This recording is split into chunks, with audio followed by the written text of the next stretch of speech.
We're talking NASCAR on Proline TV. Thanks for tuning in. I'm your host, Greg DePalma, joined once again by CJ Radune of rotowire.com. How's it going, CJ? It is going well. How about you? Good. I can see that you're still wearing enough clothing to keep you warm. Yeah, I drove on ice this morning. It was nice. We got spring on Thursday, so hopefully it'll be done shortly. Maybe this is the last blast we'll get, but I doubt that for some reason. Well, the race is on the East Coast, but it is supposed to warm up this week. So I think they got lucky. Should be fine. Yeah, should be fine. They should have good weather. Okay. So, that's what we're going to talk about, the Goodyear 400. The Darlington race. We see Darlington twice a year. I'm not sure if that's a good thing or not, but this is a racetrack that, of course, has been around a long time. This will be the 130th race in the series history. It's a 1.3 mile track. And, there's not a whole lot of trends really to go on other than one simple one, and that is qualifying. And especially lately, if you qualify really strong, sort of like last week at Las Vegas, pretty similar situation, but maybe even more so here at Darlington. The last 4 winners have all qualified in the top 2 rows, and 9 of the last 11 winners have started in the top 8. 15 of the last 21 have started in the top 10. The farthest back in the last 21 is 18th. That's not very far back at all, to show you that qualifying is going to be a big deal. And I also noticed practice does not seem to matter much. And I'm just going to guess and say that just because of I don't know, maybe we'll find out this week even more so, but it could be one of those deals where Group 1 gets out there and, I don't know what the proper wording is, but, makes it a little bit tougher for the drivers to come out in the second group. And the surface is a little slower. And you can actually see that based on, again, like if you just look at the last 4 winners of this race, as I mentioned, the qualifying position as well in practice, the last 4 winners, none have practiced inside the top 10.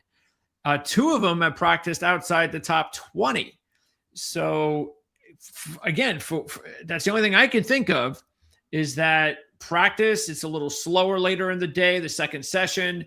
And we see that quite a bit in the series from time to time. I don't know what you think about that, but it is kind of weird to have such fast qualifying speeds where the practice speeds just don't seem to matter much. Yeah, I would say the practice speed does not matter as much at Darlington because tires are the bigger factor. And this track is very abrasive on tires, so everybody's trying to dial in and work on the setups to make sure that they've got the best handling car that will make their tires last over an entire fuel run, because the longer you can make your tires last, the more grip you can have at the end, the more spaces or more spots you're going to be able to climb through the field as the race and pit stops go on. The relation to qualifying is interesting, though. It could be a matter of they've been here a lot, so they know what the right line is, so they don't need to spend as much time figuring that out and just really working on the setup to make sure that they're hitting the marks on where they need to be with the tires to be able to manage those throughout the entire race. I think that's probably more of the case, but the focus this week is all going to be on tires and track position. Darlington, just the unique nature of the track, the way that it's got that tiered banking. Some call it progressive. It's really not progressive. It's just tiered. It abruptly changes degrees about halfway up. And then it's also egg shaped. So it's unique in and of itself, but the surface and the way that they have to run on the outside of the wall, up close against the wall at the far end of the track, turns 3 and 4, that really puts a lot of wear on tires. So everybody's going to be trying to figure out how to make those last as long as possible. Yeah, it's that fuel mileage deal that really did in William Byron in this race last year. Byron dominated the race from the pole, led 243 of 297 laps, but did not have the right pit window. And that cost him because Ryan Blaney actually looked like he was going to win this race based on that strategy. And he doesn't usually have a good car here, but he's been a little bit better lately and really looked like he finally solved it. And we've got a nice fuel mileage win. And he came from way back, catch Tyler Reddick, who had thought he was going to be the beneficiary after the pit strategy deal there with Byron. But Blaney came all the way from 15th with 40 to go to pass Reddick with 5 to go. And it was going to be Ryan Blaney's race until Kyle Larson got into an incident, wrecked his car, and caution came out. And as we know with Darlington, if you, and late in the race, last lap or two, if there's a restart and you are not first on the outside, you are screwed. And that is exactly what happened in the race because Denny Hamlin's team got him out first. Ryan Blaney came in second. And on the restart, Blaney had no shot. And Denny Hamlin went on to basically steal the race late. And there you go. That was in the spring. And again, say what you want, but at least the numbers were still worked out for Hamlin. Actually, I don't have. I'm really interested in what Blaney. Do you have what Blaney's qualifying number was in that race last spring? Because that would be interesting to know, since really it should have been his, and he could have bucked that trend with the win. You mean his starting spot, or which number he went out to qualify on? Starting spot in the race last year. Starting spot was 9th. Let's see. Okay, so he was still in the top 10. Yeah, so but again, it worked out the way that it did. And Denny Hamlin got the win. He's the defending champ, and he's now coming off, of course, his second straight win at Las Vegas, where he dominated just a few days ago. And Denny Hamlin is letting everybody know, he's taking notice that, yes, I'm still here, and I intend on winning my first Cup championship this season. And so he's gotten off to, he's starting to really trend in the right direction right now, Denny Hamlin. Yeah, and I think this change in the championship favors him. He's one of those drivers that is very consistent and can put a lot of really good finishes in a row together. He's very streaky. Could also favor somebody like William Byron, maybe even a Chase Elliott, those guys that are consistent week to week. That's really what this format change is going to reward. And yes, there are more points for a win this year, so it's still important to win, but you still have to grab those top 10s and top 5s on a consistent basis, and that's something that Denny Hamlin does all the time. So he talked about it after the race on Sunday, had a really rough off season. We've talked about that as well. Just been kind of waiting to see how he reacts to that and how he gets his season going. He's got a really nice run of finishes going for himself right now. I think if you look at every single race so far this season, he's improved every single time out. Yeah, and so he is now the deserving odds-on favorite as of today at 5-1, with Larson and Reddick at 6-1. So, and I don't think it's a bad number for Hamlin at 5-1. I think it's another indication that if Kyle Larson had Denny Hamlin's recent past history here and just came off a win, he would be 4-1, maybe plus 350. So I think you're getting a break with Denny Hamlin at nearly 6-1 this week as the favorite, because you just take a look at his last 5 visits to Darlington, and in all 5, well, he's got top 10s out of the 5 with 1 win. But in the one he didn't have a top 10, which was the 2023 fall race, he led 177 laps. So he has been really strong here, leading laps in 4 out of the 5, including this race last year when he led just those 10 laps to steal the race from the 3rd position. And his average starting position is 8.4 out of 27 races. His average finish is 7.9. He's led over 1,000 laps with 5 career wins here. Larson and Reddick, meanwhile, Larson only has 1 win out of 16. and he's been hit or miss. And I don't want a hit or miss guy at 6-1. Meaning in the next gen, he's got 2 top 5s and a win. And in the miss in next gen, in 6 races, the other 6, his average is 26.3. That's too volatile for me for a 6-1 driver. And for Tyler Reddick, I think he'd be a good choice. But as I've been saying the last week or two, I'm just not going to take him. I think he's won already too much. And I'm willing to just, unless I get a good number on Reddick again, I'm just going to bet that he's not going to win again, because it's just so hard to do after that start he got off to. But he's had a good run here. And I'd probably rather take Reddick over Larson, to tell you the truth. I would definitely take Reddick over Larson. Like you said, Larson's way too up or down.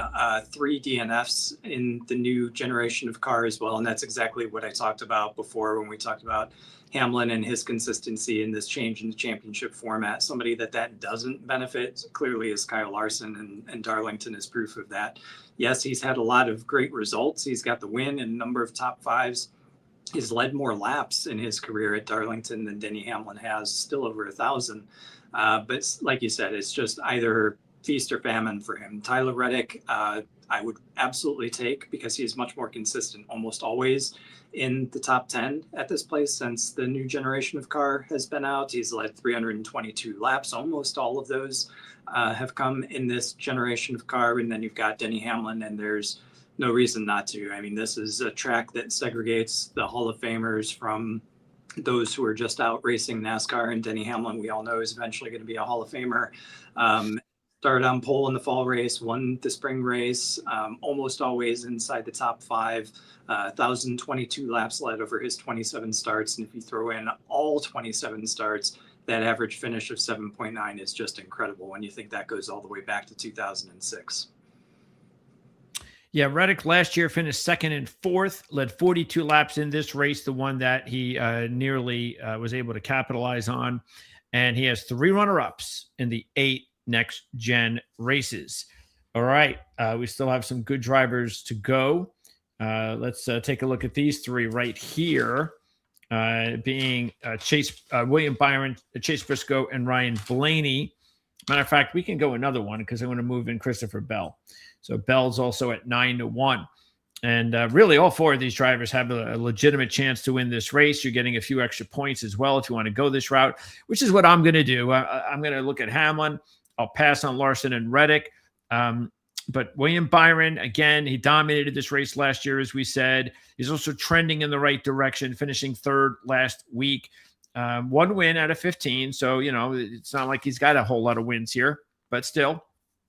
Briscoe also 8-1, 2 wins in the last 3 starts. He's got an average starting position of 3rd in these last 3 starts with the 2 wins. He also has an O'Reilly win. So this is a really good racetrack for Chase Briscoe, who led 309 laps in the fall.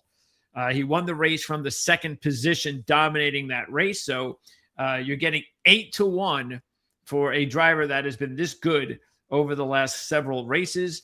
Christopher Bell is also someone to keep an eye on, even though he's only led 3 laps in the last 4 races. Never led here, but he's red hot right now in the series, 4th, 2nd, and 3rd in his last 3 races. He does have an O'Reilly win here, and he was a driver that had a good day here in the spring last year. And as we mentioned, Ryan Blaney does not have a great history here, which is 1 top 5 in 18 races, only led 24 career laps as well. But in his last 6 races, he has 3 top 10s and 1 top 5. And as we mentioned, he would have won the spring race last year if it wasn't for the late caution. Out of this group, I'd probably go Briscoe 1. Then I might go with, I'd probably go Byron 2, Bell 3. I'm going to bore everyone to death because that was the exact ranking that I was thinking in my head. Plus, we got all the B drivers, I think, in one fell swoop. Yeah. Yeah, Briscoe clearly has this track figured out. Back in 24, the spring race when he was still with Stuart Haas in a Ford, he started 13th and finished 5th. Ever since then, it's been basically qualifying inside the top 5 and winning if he doesn't have a problem. The fall race clearly better than the spring race last year. Keep in mind the spring race, he was still coming up to speed with the Toyota and Joe Gibbs Racing. Yes, he's on a bit of a slump right now, having a lot of problems, but this is a place where he could very quickly put those problems behind him and start a new trend. So I do think that Briscoe is the way to go out of this bunch. The second one that I would choose certainly is Bell. And the reason why is just because, yes, he's a former winner. He's got a handful of top 5s as well. But this dominant race that he had back in the spring, it's almost like this track kind of owes him one for that. Led 243 laps after starting on pole, swept the stages. Like you said, kind of got caught behind on the pit cycles. So I think the team corrects that here this spring. And I think William Byron's my second choice. And then I would go Bell second, only because Ryan I just need to see a little bit more. It would not surprise me to have him win or have him win at this track in the future. I think he's the kind of driver that can get this track, but he's starting to figure it out. He's just not, right on it right away early in his career like some of these other guys are, like Briscoe and Byron. Yeah, this is one of those weeks where there's going to be a lot of options that I know we always talk about taking advantage early in the week with odds, and that's definitely still the case here. But it's one of those weeks because there's so many possibilities and qualifying is so important that I don't know. I feel like I think I'd rather just take advantage of the value drivers starting, maybe even starting with this next group, because now you're getting bigger odds and you can see a more drastic improvement or lowering of these odds if they qualify well. And there are 2 drivers here that I'm willing to put money on today, and that would be Chase Elliott and Chris Buescher. Elliott coming off of a really strange second place finish last week because he showed no speed at all, nothing on Saturday, which is what you got to show something at Las Vegas to win at Las Vegas. And he was this close from doing the unthinkable at Vegas, and that's winning the race by doing nothing. And he didn't even lead a lap there. I don't even know if he's ever led a lap there. I don't know what his situation is, but he found himself in second place. But Hendrick had a really good day, and I'm sure that probably had something to do with it. But still, he has a little momentum coming in here. And what I like about him is his fantasy numbers as well. I think he's a really good fantasy driver. He has 4 career top 5s out of 18. But in his last 6 races, his average starting position is 20.1. But his last 6 finishing result average number is 9.8. That is nearly 10 points in an improvement in his last 6 races from start to finish. And you are getting 14-1 with this driver. Buescher is the other one. He's trending in the right direction, coming off a 6th on Sunday. And if you look at it, in his last 6 races as well, he's got 5 top 10s and 1 top 5 at this track, and an average start of 12.8, an average finish of 10.8. But the average finish of 10.8 might be skewed because he had a difficulty in the 2024 spring race when he finished 30th. So if you throw that out, that's a much better average finishing position. And at 25-1, he's the first biggest long shot on the field that I would go with. Yeah, Buescher figured this track out the year before the current generation of car came out. He had a back-to-back 9th place finish in 2021, and he basically hasn't left the top 10 without a problem since. Actually, it's really hard for me to believe that so far this season or last week was just his second top 10 of the year because he's been running so well. It's like we always see Chris Buescher in and around the top 10 every single week, but for whatever reason gets caught up or slips back a little bit at the end. So it's good to see him actually get that result last week for highest place finisher among the RFK forwards. All of them actually had a good week last week. But yeah, this is definitely a Chris Buescher track that he gets. So I might even put him above Chase Elliott. Chase Elliott It doesn't matter what kind of car he's in. He's very consistently inside the top 12 here. I just want him to qualify better. Can you imagine what he would do if he qualified inside the top 10 at Darlington when he's got just, almost all of his finishes inside the top 12 bar just a couple throughout his career? If I go back to 23, it's 3rd, 8th, 12th, 11th, 8th, and then just last fall he led 8 laps but ended up finishing 17th, and he didn't start inside the top 12 in any of those races. So just need a little bit of better qualifying from Elliott this week and he'd be golden, and for that reason that's why I put Buescher ahead. Yeah, and any other drivers, I think Chastain's not a bad fantasy driver. He just doesn't lead many laps here, or hasn't lately, because his average starting position in the last 5 is 17.8, and his average finish is 7.8. Exactly 10-point difference start to finish. So fantasy-wise, that could be an option, but Joey Logano might be the worst fantasy-looking driver we've seen this season at any track. And I say that because he hasn't led a lap in his last 6 races, so you need to lead some laps in fantasy. And his average starting position and average finishing position in those last 6 races is pretty much identical. So he's not going anywhere. He's not leading any laps. That's not a fantasy driver you want, unless he finishes second. I mean, it starts in the race in second place or third. Then maybe at something, but still, I'm not sure you're going to get a whole lot of points other than that. So. Okay. I'm shocked that Logano is here in this bunch. I will point out, though, for Ross Chastain at Darlington, it seems that he finishes better the worse he qualifies. So from a fantasy perspective, that is definitely something to look out for. If he starts outside the top 20, definitely think about throwing him in your lineup because he's almost guaranteed to finish inside the top 15. Yeah, there were a few of those drivers we talked about last week, and look, we'll be talking. Trust me, when we go to Vegas again, Brad Keselowski is going to be a hell of a fantasy driver to keep an eye on, because that guy just can't start up front at Vegas, and yet he continually finds his way all the way to like the top 15. So his difference from start to finish at Vegas lately has been crazy good in fantasy. Okay.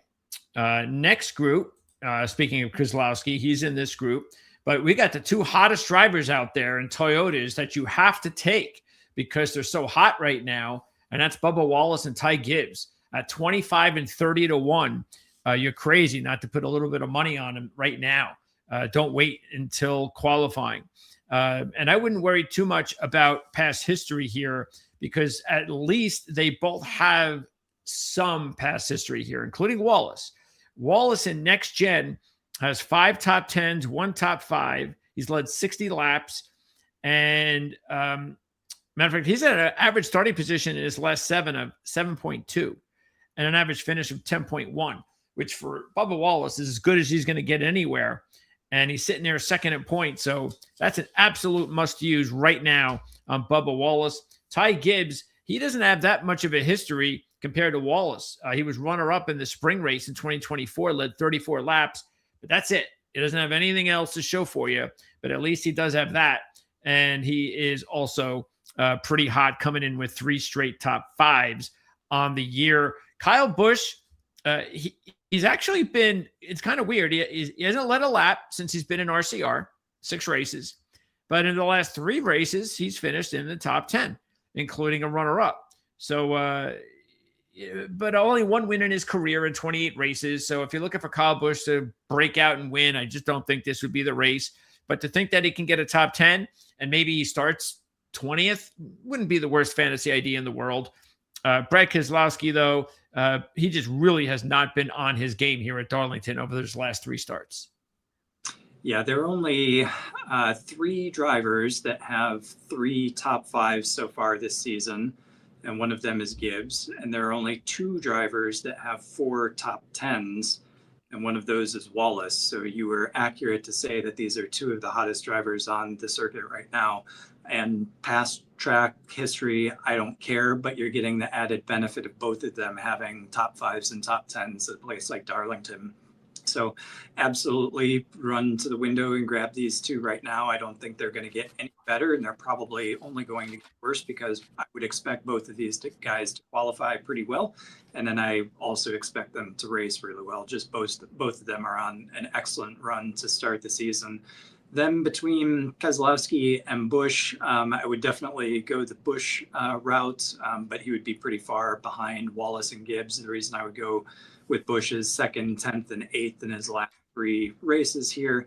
And that's something, whereas Keselowski, 14th, 33rd, and 15th, hasn't really done much at Darlington since he won back in 2024. And that was when he started on the front row. His last other decent finish, or maybe the one before that, was a top 5 start, and that ended with a 6th place finish as well. So if he qualifies well, great. But if he doesn't, definitely avoid him. Okay, next group here. And what's the latest on Bowman? Does it look like he's going to race this week? What do we got there? I have not heard. It was pretty surprising that he ended up backing out of Las Vegas.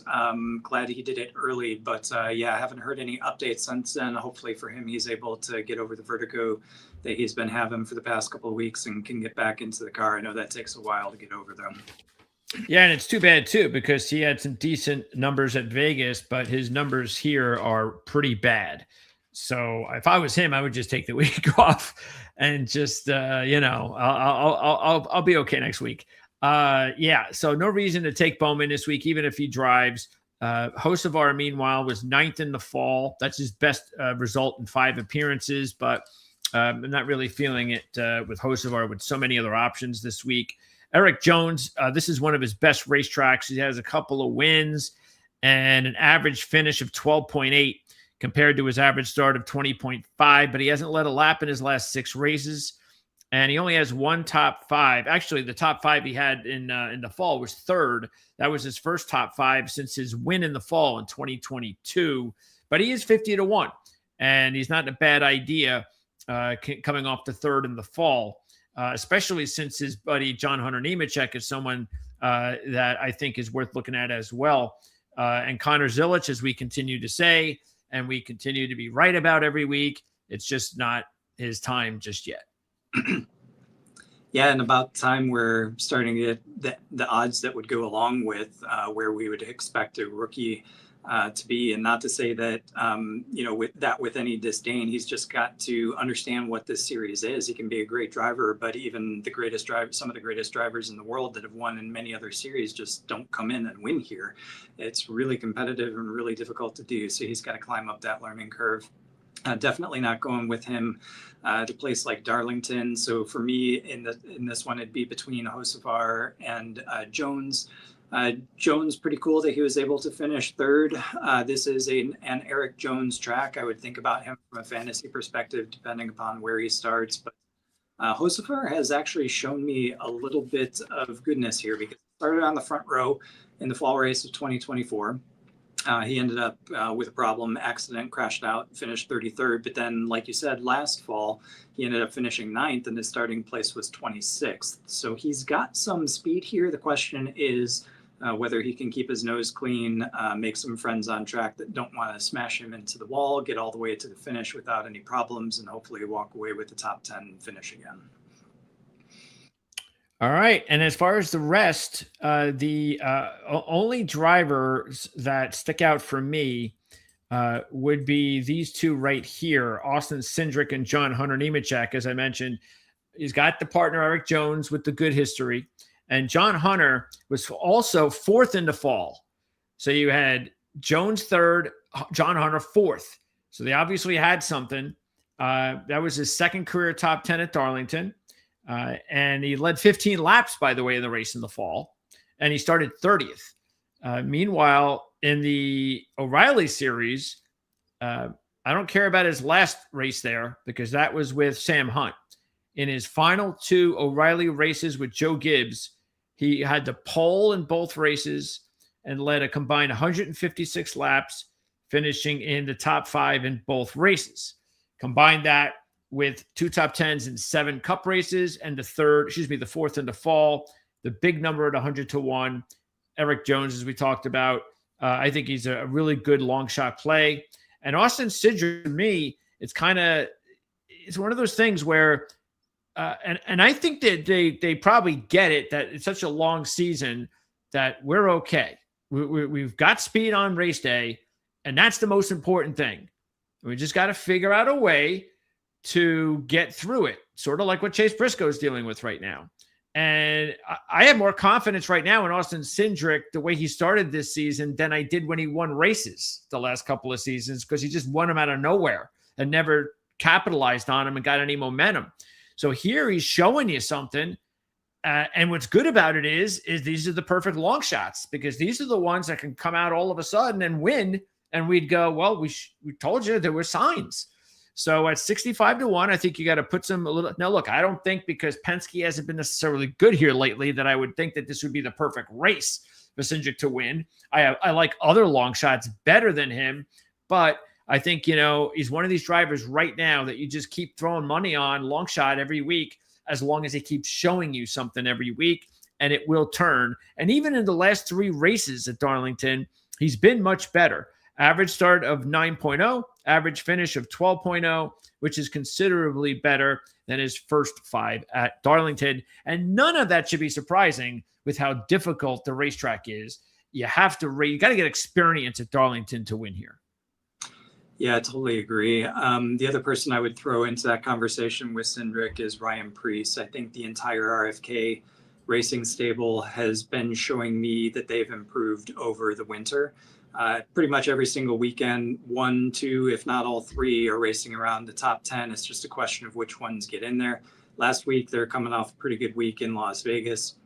Ryan Preece hasn't done much at Darlington. He does have a pole, and he started on the front row in the spring race last year, ended up finishing 26, but he's pretty consistently around the top 15. So if he can take what they have going for them in this early season, take that small step forward, we're now talking about potential top 10 finisher for Preece, and you never know what could happen in the end for a long shot. But Cindric, I agree, very recently very consistent at Darlington, very frequently around the top 12, knocking on the door of a top 10. Like you said, he's been racing really well early this season as well. I have a lot of confidence that he's going to win a race. He's going to figure out this is probably going to be his best season, I think, at least what he's shown so far. So I definitely think that Cindric should be in that conversation as well. Okay, time to make our picks. I believe I go first this week. Yes, you do. Okay. So let's see. I'm not going to overthink this, and I know it's hard to win back-to-back, but hey, Reddick did it 3 times, so I'll go with Denny.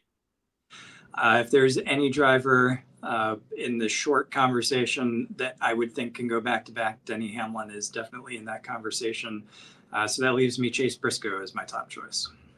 All right. Let's see if he can break through. It would be his 3rd win in 4 races here at Darlington.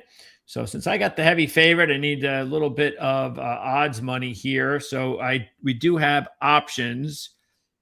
So I'll go with Elliott. All right. That leaves me Bubba Wallace. Okay. And then that leaves me Ty Gibbs. Then for a long shot, why not? I'll go with Cindric. Okay. Well. All right. And then that leaves the other 2 long shots that we both like would be Chris Buescher at 25-1 and John Hunter Nemechek, like I said, is 100-1. And then the other 3 top contenders that were left off the board that we definitely want you to keep an eye on are William Byron, Christopher Bell, and Ryan Blaney. So and of course, Tyler Reddick as well. Again, I have my own reasons why I'm staying away from Reddick. But, his experience here is very good, and you need to keep an eye on him without a doubt. Okay. Before we wrap up, we do not have a race this week in the F1 series. Japan's coming up, and then they're going to take like 8 months off. But it's still getting kind of funny with hearing everything going, especially with Max Verstappen. And it's not like we haven't heard Max complain before when things aren't going well. But I guess because of the fact that it is kind of a different scene out there with the way they're racing and the new changes, it's easier to mock and call it out. But we've had some crazy winners. It's only been 2 races.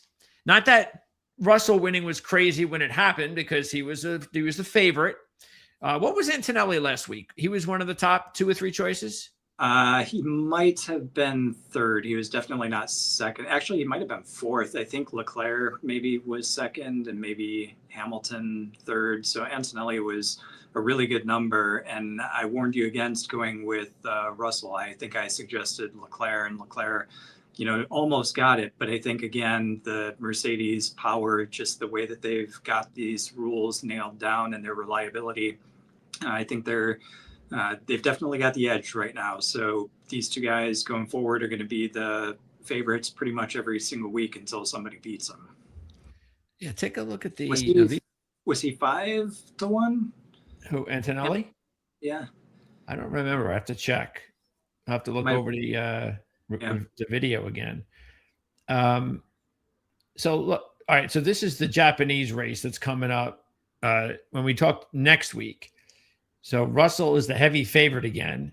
Yep. And then you got Antonelli. So look, they won races and they're 1 and 2. Okay. So that means that this is going to brighten. So I don't think these odds are going to change much between now and next week's show. Yeah, I would expect them not to change at all, to be honest with you.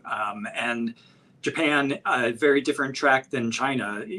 China was more difficult to pass on than Australia. I think Japan's even more difficult to pass on than China is. So where we saw the strength from Ferrari was at the start. They were able to get out right off the line and get into the lead and make something of it. And then just over time, the Mercedes reliability, the strategy, the ability to maintain the speed over a long run just ends up reeling them back in, and they get by. So I think it's going to be harder for Antonelli and Russell to dominate like they did the last 2 weeks. I do think Ferrari still has a chance. So I think 8 and 9 is a really good number to take, even if it's 2 weeks out. But I do, clearly Mercedes has the edge. So if you want to play, kind of contrarian, I would absolutely choose a Hamilton, probably Leclerc over Hamilton, to be honest with you. But I do think from a favorite standpoint, I would not take Russell at negative odds. Yeah, that's crazy. Who wants to put up $200 of your money to make back $100 with George Russell? Yeah, no way. Especially when we know, he had a stumble back at China. That's why Kimi won. So, auto racing is a crazy thing. Mercedes definitely has the edge, but Ferrari, I think, with a few tweaks, and they've got a week off here to work on it. I think with their start line speed right off the line, I think they could spring a surprise here at some point. Yeah, because the top 3, if you had to take one of them, who would it be? Of the ones on the screen, or of the 3? Yeah. Of the ones on the screen, I would probably go with Max, because neither McLaren actually even made it to the grid last week. Okay. So... And again, just to think that Max can win after the start he's gotten off to and everything he's complaining about seems a little, I don't know. I don't know about that. But that's why taking Hamilton and Leclerc at 8-9-1 looks like a really good deal. Take them both. I think that's the bargain right now as it stands. And like you said, I don't think these are changing over the next week or so. Yeah. All right, so there you go. And let's just quickly take a look at the championship odds. Denny is the favorite. Let's see if we see any bargains here. Look at that. Tyler Reddick won 3 races, and he's like the 8th choice or something like that, which is okay. I have no problem with that. Chase is 11-1, made the Final 4 last year, and is going to get better. We know that.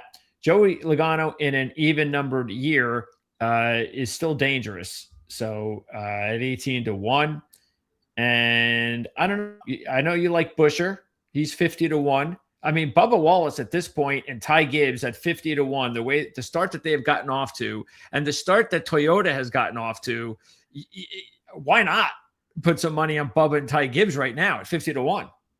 And you have to remember that the format has changed. It's no longer knockout. If you make it into the chase top 16 positions, it's the most consistent person at the top over the last 10 races. And that's what Toyota is showing right now. That's what several of the drivers up there are really good at delivering. So I like this format. It's a step better than we had in past years. It's still not what I would ask for if I had my wishes, but I think that gives us some really good bargains in the form of Wallace, Gibbs, Busher, even in a Briscoe at 11, looking really good there. I think that's a good value as well. Where's Elliott, out of curiosity? He's all the way up to 8-1, I think. 8-1, okay. Yeah, not much of a bargain yet. Not a ton of a bargain there, so probably Briscoe would be where I'd draw the line and start picking. Yeah, right now, if you want to wager and wait for your money, even Cindric at 100-1 is not a bad idea. Yeah, I think that's too.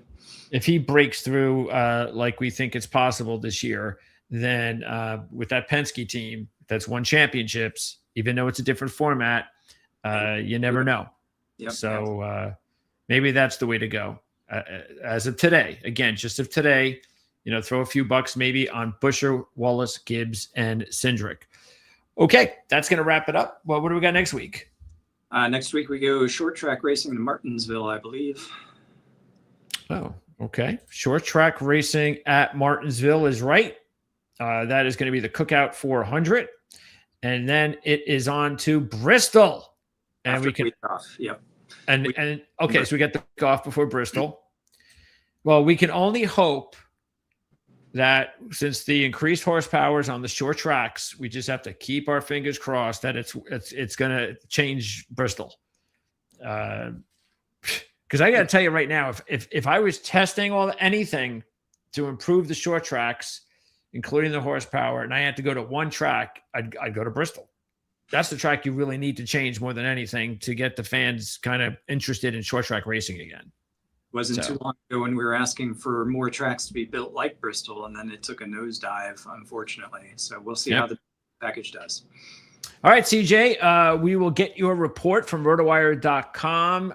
Once again, your DFS report comes out later in the week. I'll have the Saturday, the night has kind of worked out. The odds come out. I'm able to post them up on the screen for you like I did this past Saturday.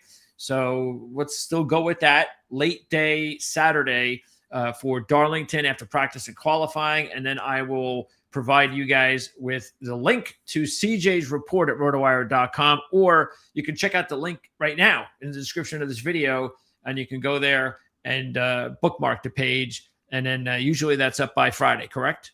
Yep, we'll have it up on Friday in preparation for big race at Darlington this weekend, rotowire.com, and the link is in the description, as you said. Have a good week, CJ. You too. Thanks. See everybody on Saturday, and hopefully